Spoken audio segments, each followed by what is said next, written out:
বর্তমানে সোশ্যাল মিডিয়াতে যে জিনিসগুলো সবচেয়ে বেশি লক্ষ্য করা যাচ্ছে সেগুলো হচ্ছে কুরবানির পশুর সাথে পিকচার তুলে সেগুলো সোশ্যাল মিডিয়াতে আপলোড করা। অনেকে সেলফি নিয়ে সোশ্যাল মিডিয়াতে আপলোড করেন, আবার অনেকে ক্যাপশন দেন আলহামদুলিল্লাহ কুরবানির গরু কিনাটা। অনেকে আবার ক্যাপশন দেন আলহামদুলিল্লাহ 2 লক্ষ 3 লক্ষ টাকা দিয়ে গরু কিনলাম, কেমন হয়েছে সবাই জানাবেন। এই যে আমাদের অসুস্থ এক্সট্রা মস্তিষ্ক, এই যে আমরা অসুস্থ এক্সট্রা মস্তিষ্কের যে একটা পরিচয় দেই, এই যে আমাদের কর্মকাণ্ড, এগুলি একদমই ঠিক না। আমি কুরবানি করব আল্লাহকে রাজি খুশি করার জন্য, মানুষকে দেখানোর জন্য না। আমি যখন 2 লক্ষ 3 লক্ষ টাকা দিয়ে পশু কিনবো, সেগুলো সোশ্যাল মিডিয়াতে আপলোড করব, তখন মানুষ আমাকে বাবা বলবে, মানুষ আমাকে বলবে ভাই জিতছেন, এত টাকা দিয়ে গরু কিনছেন, আমাকে মানুষ বড়লোক মনে করবে।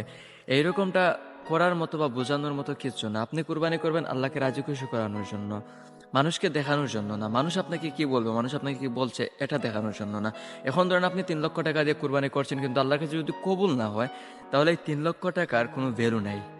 আর এই যে পিকচার তুলে সোশ্যাল মিডিয়াতে আপলোড করা, মানুষ অনেক বেশি কনফিউজ হয়ে যায়। আমরা যখন পশুর সাথে পিকচার তুলে সেগুলো সোশ্যাল মিডিয়াতে আপলোড করি, তখন মানুষ অনেক বেশি কনফিউজ হয়ে যায় কোনটা গরু আর কোনটা মানুষ সেটা বুঝতে। সো আমরা এই জিনিসগুলো করা থেকে বিরত থাকি। আর এই কুরবানির ঈদকে সামনে রেখে আমরা যে কাজগুলো করে থাকি, রাস্তাঘাটে কারোর সাথে দেখা হলে আমরা ম্যাক্সিমামে প্রশ্ন করে থাকি, ভাই আপনি কুরবানি দিবেন কিনা, আপনি দিচ্ছেন, বা আপনি গরু কি কিনে ফেলছেন নাকি কিনবেন, কত টাকার মধ্যে কিনবেন। তো তার বাজেট শোনার পর বলি যে এত লো বাজেটের মধ্যে কি গরু পাবেন। দেখেন ভাই, কুরবানি আসলে বাজেটের মধ্যে না। আপনি কত টাকা দিয়ে কুরবানি দিচ্ছেন এটা কোনো ফ্যাক্ট না। আপনি কুরবানি দিচ্ছেন আল্লাহকে রাজি খুশি করার জন্য, এটাই হচ্ছে ফ্যাক্ট।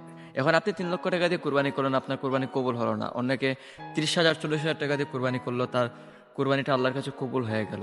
তাহলে তার এই 30,000 40,000 টাকার মধ্যে অনেক বেশি বরকতময়, এটা তার জন্য অনেক বড় একটা নিয়ামত। আমরা রাস্তাঘাটে মানুষকে এরকম কোয়েকশন করা থেকে বিরত থাকি। মানুষকে আমরা বাজেটের উপর যেন তাকে নির্ভর না করি। তার বাজেট কম, এজন্য যে তাকে এভাবেই দেখতে হবে এরকম কিছু না। হতে পারে তার অনেক টাকা আছে, কিন্তু পিছুটান থাকার কারণে, ফ্যামিলি অনেক প্রবলেম থাকার কারণে, ঋণ থাকার কারণে সে অনেক বিগ বাজেটের দেওয়া সম্ভব হচ্ছে না। আর কুরবানি এমন না যে আমার টাকা আছে আমাকে বিগ বাজেটের দিতে হবে, এইরকমটা না। কোরবানির যে শর্ত আছে, শর্তগুলো মেনে আপনি আল্লাহর রাজি খুশি করার জন্য কোরবানি দিবেন, এটাই এটাই আসল জিনিস। সো আমরা এই কাজগুলা না করি, আমরা গরুর পিকচার বা কোরবানির পশুর পিকচার সোশ্যাল মিডিয়াতে আপলোড না করি, মানুষকে এরকম কুয়েকশন না করি, কারণ এগুলো আমাদের অসুস্থ মস্তিষ্কের, অসুস্থ জেনারেশনের একটা পরিচয় বহন করে। আসলে দেখেন, আপনি আমি যদি বদলাই সমাজ বদলাবে। সো আমাদের আগে বদলাতে হবে।